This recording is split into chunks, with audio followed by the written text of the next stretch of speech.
Hi, good morning. ಎಲ್ಲರೂ ಹೇಗಿದ್ದೀರಾ? ಇವತ್ತು ನನ್ನ ಮಗಳಿಗೆ ಕಿವಿ ಚುಚ್ಚಿಸೋಣ ಅಂತ ಹೋಗಿದ್ವಿ. ಸೆಲೆಕ್ಟ್ ಮಾಡ್ತಾ ಇದ್ದೀವಿ, ಆದರೆ ಯಾವುದೂ ಅಷ್ಟು ಚೆಂದ ಕಾಣಿಸ್ತಾ ಇಲ್ಲ.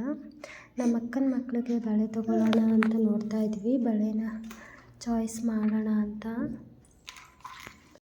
ಪಾಪ ನನ್ನ ಮಗಳಿಗೆ ಇವತ್ತು ಕಿವಿ ಚುಚ್ಚಿಸ್ತೀವಿ ಅಂತ ಅವಳಿಗೆ ಗೊತ್ತಿಲ್ಲ. ಅವ್ರ ಬಾಮನ ಹತ್ರ ಆರಾಮಾಗಿ ಆಟ ಆಡ್ತಾ ಇದ್ದಾಳೆ. ಅಂಕಲ್, ನಾವು ಬೇರೆ ಥರ ಇಯರಿಂಗ್ಸ್ ತೋರಿಸಿ ನೀವು ಅಂತ ಕೇಳ್ತಾ ಇದ್ವಿ. ಬಟ್ ಅವರು ಅದೇ ಪ್ಯಾಟ್ರನ್ ಇದೆ ಅಂತ ತೋರಿಸ್ತಾ ಇದ್ದಾರೆ. ಇನ್ನೊಂದು ಜುಮ್ಕ ಥರ ತೋರಿಸಿದ್ರು, ಬಟ್ ನಂಗೆ ಅದೇನೋ ಅಷ್ಟು ಇಷ್ಟ ಆಗಲಿಲ್ಲ.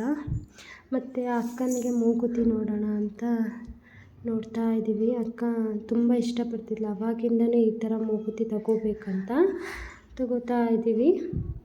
ಆ್ಯಂಡ್ ನಮ್ಮ ಅಕ್ಕನ ಮಗಳು ವೀಡಿಯೋ ಮಾಡ್ತಾ ಇದ್ದಕ್ಕೆ ನಗ್ತಾ.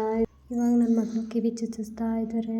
ತುಂಬ ಹತ್ತಲು, ನನಗಂತೂ ಅದನ್ನ ನೋಡೋಕ್ಕೆ ಆಗಲಿಲ್ಲ.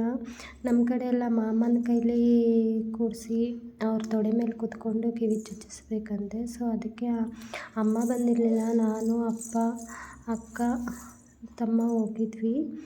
ಅವನೇ ಕೂರಿಸ್ಕೊಂಡು ಚುಚ್ಚಿಸ್ತಿದ್ದಾನೆ. ನನಗಂತೂ ತುಂಬ ಅಳು ಬರ್ತಿತ್ತು. ನಾನಂತೂ ಇಟ್ಕೊಳ್ಳೇ ಇಲ್ಲ ಅವಳನ್ನ. ಅವರೇ ಚುಚ್ಚಿಸಿ ಅವರೇ ಹಿಡ್ಕೊಂಡೇ ಇದ್ದರು. ಅದನ್ನು ಅವಳು ಹೇಗೆ ಅಳ್ತಾ ಇದ್ದಾಳೆ, ಅವಳ ವಾಯ್ಸ್ನ ಒಂದ್ಸಲ ತೋರಿಸ್ತೀನಿ, ನೋಡ್ಕೊಳ್ಳಿ. ಬಟ್ ತುಂಬ ಮಕ್ಕಳು ಅಳೋದಂತೂ ನೋಡೋಕ್ಕೆ ತುಂಬ ಕಷ್ಟ ಆಗುತ್ತಪ್ಪ. ಎಷ್ಟು ಅಳ್ತಾರೆ ಅಂದರೆ ಕಿವಿ ಚುಚ್ಚಬೇಕಾದ್ರೆ ಅಪ್ಪ ನೋಡಲಿಕ್ಕೆ ಆಗಲ್ಲ. ನನ್ನ ಮಗಳಂತೂ ತುಂಬ ಅಳ್ತಾ ಇದ್ಲು. ಪಾಪ ನನ್ನ ತಮ್ಮ, ಅವನಿಗೆ ಭಯ ಆಗ್ತಾಯಿತ್ತು, ಆದರೂ ಹಿಡ್ಕೊಂಡಿದ್ದ. ಅವ್ನು ತುಂಬ ಸೆನ್ಸಿಟಿವ್ ನನ್ನ ತಮ್ಮ. ಬಟ್ ಹಿಡ್ಕೊಂಡಿದ್ದ. ಅದು ಹೇಗೆ ಹಿಡ್ಕೊಂಡಿದ್ದ ನನಗಂತೂ ಗೊತ್ತಿಲ್ಲ.